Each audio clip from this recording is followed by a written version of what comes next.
Discuss करने वाले हैं यूएसए के रिलेटेड न्यूज़ है कि भाई यूएसए के जो ट्रेजरी सेक्रेटरी है राइट स्कॉट बेसेंट, तो उन्होंने कमेंट किया था जो यूएस की जो इकोनॉमी है उसके रिलेटेड, तो वो हम देखने वाले हैं।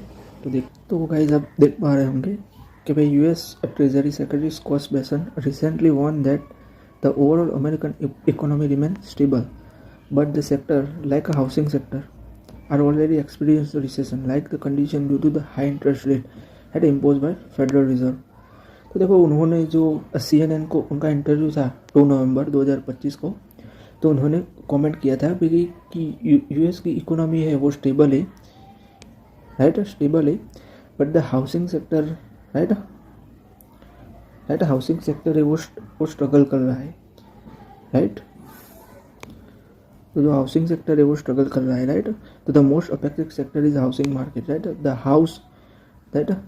तो देख रहे होंगे the high mortgage rates has right made it very difficult to people to buy for home. यानी कि क्या है कि भाई जो मोर्टेज रेट है वो बहुत हाई है, तो उसकी वजह से क्या हुआ है कि भाई जो भी पीपल है यानी कि जो आम इंसान है वो होम है वो बाय नहीं कर सकता है, क्योंकि भाई लोन से उसके इंटरेस्ट रेट है वो ज़्यादा है।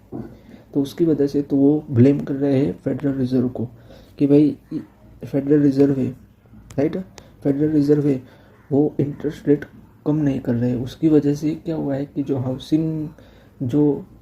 हाउसिंग सेक्टर है, जो रियल एस्टेट का जो सेक्टर यानी कि जो रियल एस्टेट सेक्टर है वो स्लो हो गया है, यानी कि स्लो डाउन हो गया है उसकी वजह से कि भाई फेडरल रिजर्व रेट कम नहीं कर रहे हैं। उसकी वजह से रियल एस्टेट सेक्टर में स्लो डाउन हुआ है, वो ये कहना चाह रहे थे। तो आज के इस वीडियो में गाइस हम इतना तक ही रखते हैं। हमारे इस चैनल को लाइक शेयर और सब्सक्राइब कर दीजिएगा, हमारे इस चैनल को लाइक शेयर और सब्सक्राइब कर दीजिएगा। Thanks for watching.